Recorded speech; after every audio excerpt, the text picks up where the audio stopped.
सदगति को पाने के 5 रास्ते हैं। हम सूत्र आज का दें, कितने रास्ते हैं? 5। पहला रास्ता सत्संग। हम नहीं कहते रामचरितमानस में आया, बिनु सत्संगी विवेक न होगी, बिनु सत्संग विवेक न होगी, बिनु सत्संग विवेक न होगी, बिनु सत्संग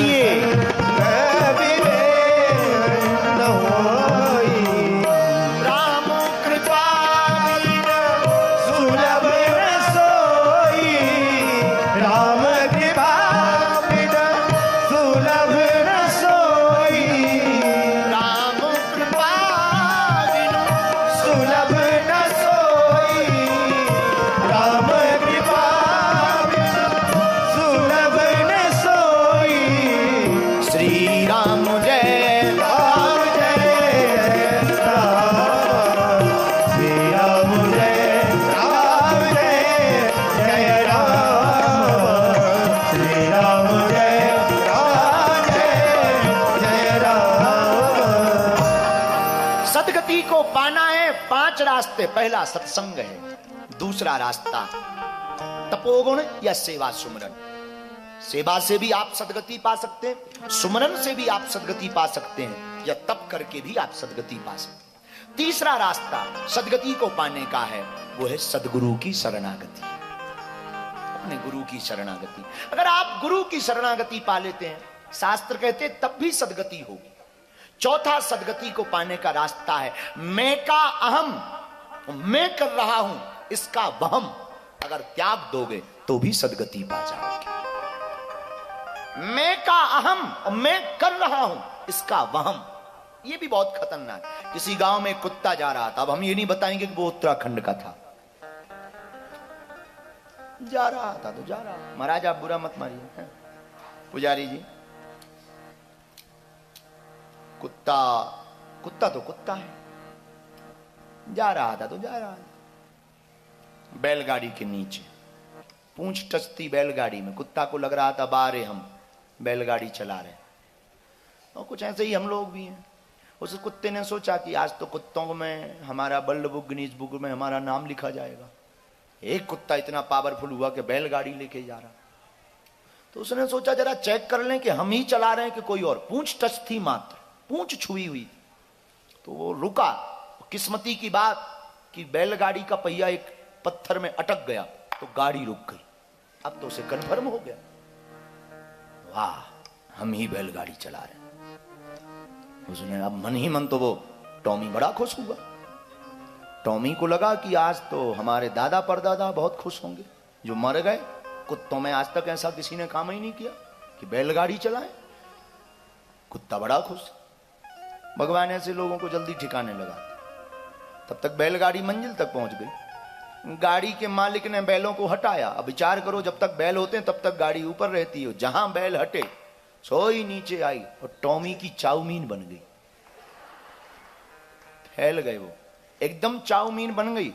तब कुत्ते को समझ में आया, अरे भाई ये तो हमारा वहम था, ये तो हमारा वहम था, चलाने वाला तो कोई और है।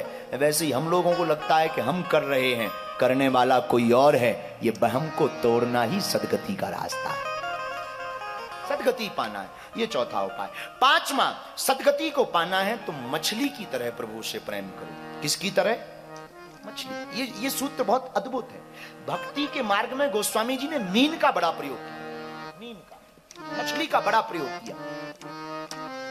मीन का प्रयोग करने के पीछे किसी ने तुलसीदास जी को पूछा कि आपने भक्ति की तुलना मीन से क्यों की? मीन, मछली को आपने क्यों रखा वहां? हमने जो खोज की, जो हमने पाया, वो हम तुम्हें बता रहे। मछली की एक आदत है, वो धारा के विपरीत भी बह लेती है और धारा के अनुकूल भी बह लेती है। मछली की एक आदत है कि वो जब तक जिंदा है, जब तक पानी में है, पानी से निकलती ही वो मर जाती है। ये मछली का समर्पण, मछली का समर्पण है कि जब तक पानी में नहीं है, तब तक वो मरी हुई है, मर जाती है, और पानी में रहती ही वो जीवित रहती है। जिस प्रकार मछली की जिंदगी है, बिना पानी के वो मर जाती है, वैसे ही सच्चे साधक की जिंदगी होनी चाहिए, बिना भक्ति के उसे प्राणों को त्याग देना चाहिए।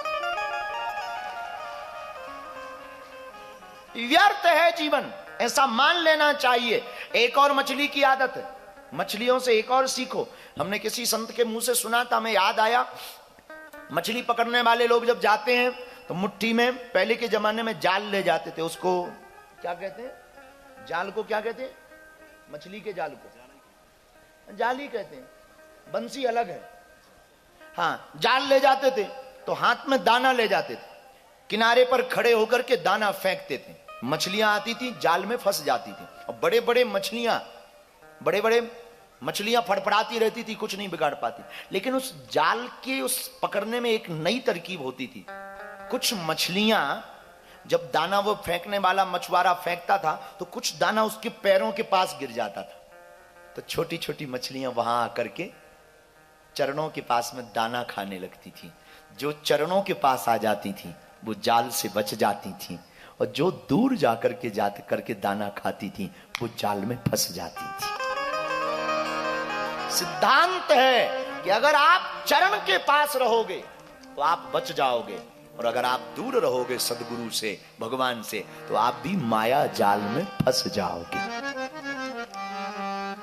एक मछली वाले को हमने पूछा कि मछली को आप पकड़ते कैसे हो, काटते कैसे हो, खाते कैसे हो। पूछना नहीं चाहिए पर पूछा, ऐसे ही कुछ अनुभव लेने के लिए। उसने कुछ नई बातें बताई जो हमें लगता आपको बतानी चाहिए। हमने पूछा कि मछली को तुम मारते कैसे? उसने कहा मछली को मारने की जरूरत नहीं, उसे तो पानी से अलग करो, मर जाती। फिर बोले हम बनाते हैं उसको, फिर खाते हैं। फिर उसने एक बड़ी बात बताई, बोले मछली को खाने के बाद प्यास बहुत लगती है। तो हमने कहा मतलब? बोले पानी बहुत पीना पड़ता है। उसने ऐसा हमको कहा। तब हमको एक बात याद आई कि प्रेम कितना प्रगाढ़ है मछली का। पानी से निकलते ही मर गई, मरने के बाद भी उसने पानी को नहीं छोड़ा। कितना प्रगाढ़ प्रेम, मरने के बाद भी उसने पानी को नहीं छोड़ा। मेरे सदगुरु, मेरी प्रिय आत्माओं, हमको भी इतना ही प्रेम अपने प्रभु से करना चाहिए। जीते जी तो डूबे रहना चाहिए। तुम उसमें विलय हो जाओगे, तुम उसमें डूब जाओगे। तो जैसे मछली धारा के विपरीत बह लेती है, जैसे मछली धारा के विपरीत तेज गति से दौड़ लेती है, तुम भी अगर उस प्रभु में विलय हो जाओगे, तुम भी विपरीत दौड़ पाओगे।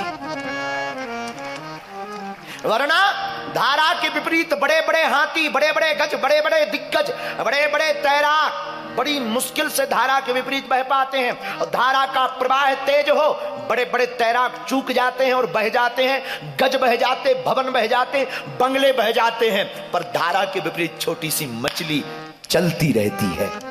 और याद रखना, तुम भी अगर प्रभु में विलय रहोगे, भगवान में विलय रहोगे, तो बड़े बड़े संकटों के प्रवाह में पूरी दुनिया खत्म हो जाएगी, पर तुम्हारा बाल बांका नहीं होगा। ये सार है।